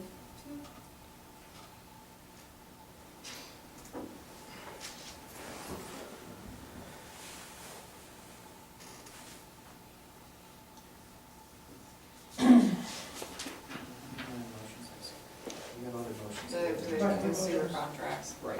So I'm gonna move forward as scheduled for the Public Works. Motion to award bid for 2019 O&M sewer repairs contract A excavation repairs project to Roto-Rooter Services Company at an amount of $184,545 as recommended by the borough engineer. So moved. Second. Any questions? Hearing none, all in favor? Aye. Aye. All opposed? Motion carries. Motion to award the bid for the 2019 O&M sewer repairs contract B lining repairs project to Insight Pipe Contracting LLC at an amount of $122,640 as recommended by the borough engineer. Second. Any questions? Hearing none, all in favor? Aye. All opposed? Do you want to do the motion for street tree just to the next meeting? Do they need Yeah, that? that's fine. We'll take care of the next meeting. Okay. Moving forward to community announcements, Crafton Celebrates is only a month away. Visit the Crafton Celebrates Facebook page or check the borough's summer 2019 newsletter for more information on individual fundraising events, activities, and opportunities to volunteer. Recycling, please note that the original calendar sent out for the regular recycling pickup was incorrect for June, July, and August. The updated schedule is available on the Borough website, the latest Borough newsletter, and the Savvy Citizen calendar. For clarification, did that come from Waste Management, or was that from us? That was Waste Management. Well, I mean, the Waste Management sent it out incorrectly and we copied and pasted it into the first newsletter. Okay. So The first newsletter, but there was a second? It's, yeah, we put it out correct in the second newsletter, and I mean, we tried to publicize it as much, as much as possible, but we did just wanna bring it up, so we were. And if you want the up-to-date schedule of things, please sign up for Savvy Citizen, it's a really helpful tool. Correct dates are June 4th, June 18th, July 2nd, July 16th, July 30th, August 13th, and August 27th. The first day of regular operating hours for the weekdays at Crafton Pool will be June 4th. The senior dinner is on June 15th, RSVP by June 11th. Additional citizen comments. We did have someone signed up. Yep. Was the person that was here earlier would like? It was you, I'm so sorry. That's all right. That's my lucky night for it to be our first council meeting. Thank you for your patience. Brianne Thierry, 92 East Steuben Street. I will make this short and sweet, I promise. My husband and I moved in probably about a year ago. We bought our house. I would like to bring up the issue of cars coming off of East Steuben Street and flying down the alley of Union Avenue. So our house is at the corner of East Steuben and Union. At that corner, there is a child bus stop as well as a regular bus stop. When you go down Union onto Sydney Avenue, that meets Noble. There's another child bus stop as well as the playground. So there's the issue of cars coming off of East Steuben, no matter which direction they're coming, trying to skip the light at Noble and East Steuben, trying to completely cut it out. So what they do is they fly down Union Avenue, try to skip it, beat the traffic, go back onto Noble. So again, 2 bus stops, playground and everything there. About a couple weeks ago on May 16th, around 9 o'clock in the morning, a car came so quickly off of East Steuben that it flew onto Union Avenue, hit another car and flipped itself. Now, I want to remind you that the speed limit is 15 miles per hour. Unfortunately, I'm sure a lot of people around us on a daily basis take that as a mere suggestion for any given speed limit, but on this street in particular, there are, I would say, at least 10 children. I would say 3 of the houses on Union Avenue alone have moved in with new families, including children, in the past year that we have been there. I just wanted to ask and open the discussion or make a request of anything to be done regarding the traffic coming off of East Steuben and down Union Avenue. I know a speed limit may not be as helpful. I don't know what the possibility can be, especially after hearing the discussions throughout the night. Obviously, that would be up to you guys. I just wanted to bring that to your attention, that if a car can not only cause an accident, total a parked car, that it hit and flip itself, what can happen in the near future. So I wanted to bring that to your attention and see if there's any possibilities of changes needed. We were Thank you. just, Mayor, can you look into this? Yes, I'm aware of the overturn, and I'm aware of what people are doing to avoid the traffic light. I'll get with the chief and Public Works, and we'll see if we can come up with something that doesn't violate the traffic laws in Pennsylvania, as far as speed limits or anything like that. What about no left turns during rush hours Well, in the I morning or the was evening? I was kind of thinking along those lines, but we'll get back to you. We'll talk with the chief of Public Works. Okay? Thank you. And could you write your name and phone number down here, and I'll have the chief myself here. That's what you think. we were, Public Works and I were just discussing the Brooks train. You're gonna put a one-way sign down at the city. Yeah, put a one-way sign down at Sydney. Do not enter, one-way. I don't think you can have speed bumps, that's what Jimmy told me.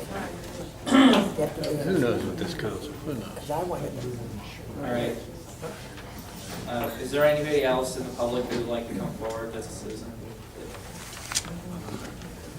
So I'll keep this brief, and as the whirlwind in the meeting. Anthony Saba, 568 Broadhead. So a few things. So with the parking on West Crafton and Crennel and the whole Church Hill, whenever you're taking a look at it, come up with another ordinance, whatever the solution is, work with the church, possibly make it where they're allowed to park there on Sundays. But the issue is not from the parking on Sundays. I have video from a Monday night where people will park on the street. The parking lot for the church was completely empty, and people continue to park on there. If you're gonna allow parking on that street, maybe make it handicap only, but it does make it very unsafe. Other comment is, so on this agenda, we have on here reports from everybody. As a citizen, as a taxpayer, we never hear anything from the fire department, we never hear anything from the police department. As a citizen, I would love to hear what's going on in our community. I would love to hear, get an updated police report. Hey, how's everything doing? Hey, how's the fire department doing? Because I want to get more engaged and I want to know if there's problems. Do we need to add police officers? I would like to know this also as a citizen, that it's not just a discussion within council. So as council tries to move towards more transparency, I encourage you guys to take a step forward to work together, not against each other, and be more transparent with the public. Just one note for the record, we do receive a written fire department. We never hear it Are council meetings. available to you anytime if you want to request them, we can have those prepared. I was going to say something about the parking again on West Crafton. The church has put notes on the cars. They were parking there when they were taking their kids in for preschool. They no longer do that. That has been removed. And it took a while to get people into the habit of it. They have also recently put notes this past week, or past 2 weeks maybe, of, on the cars stating that, please, would you be able to possibly find other places to be able to park? This may possibly be no parking zone. So the church is trying to work to alleviate that problem. And also, you got to take a look also, the other part I would make is, so when you're coming up off Steuben, that light is green at the same time you're coming down the hill. Exactly. So at the same exact time, as traffic's moving, it's moving in both directions, and that's causing to the issue too. So what my original request over a year ago was to have a comprehensive look, to have all the stakeholders involved and have an actual solution that works for everybody. I think they're trying to, they are trying to make that attempt. That's all.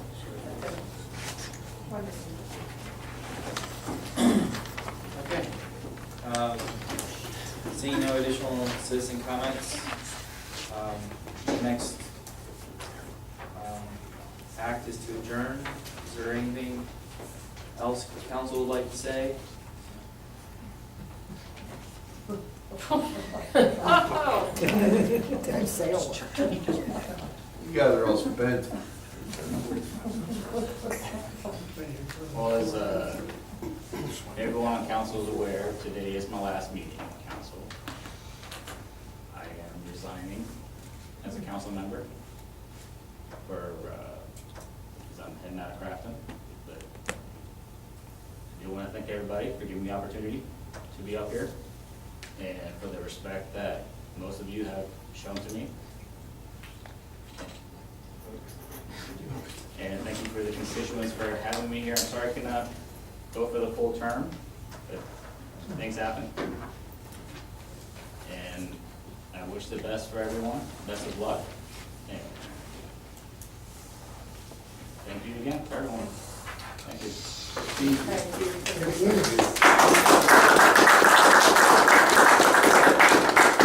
So in the spirit of non-partisanship, I was wondering if I could have the floor to make a motion to have a non-binding resolution to make D9 Brewery the official brewery of Crafton for today. So we can send our esteemed council member out of here with a note from the borough signed by the mayor. Do I hear a second? Do we have to vote on accepting his resignation? Yeah. Okay, so we need to call a vote to accept his We have resignation. 45 days to So we accept. could take care Are of we it not? at the next meeting. Are we not going to vote on it right now? Just let me get out before. We need an official letter. Come on. We need it in writing? Yeah. Yeah, I need to do something right for We'll that. address all this at the next meeting. So, you're gonna get a vote on this? Oh, my. All right, would everybody be okay with me adjourning the meeting? I move to adjourn the meeting. Thank you. Very long evening. Wow.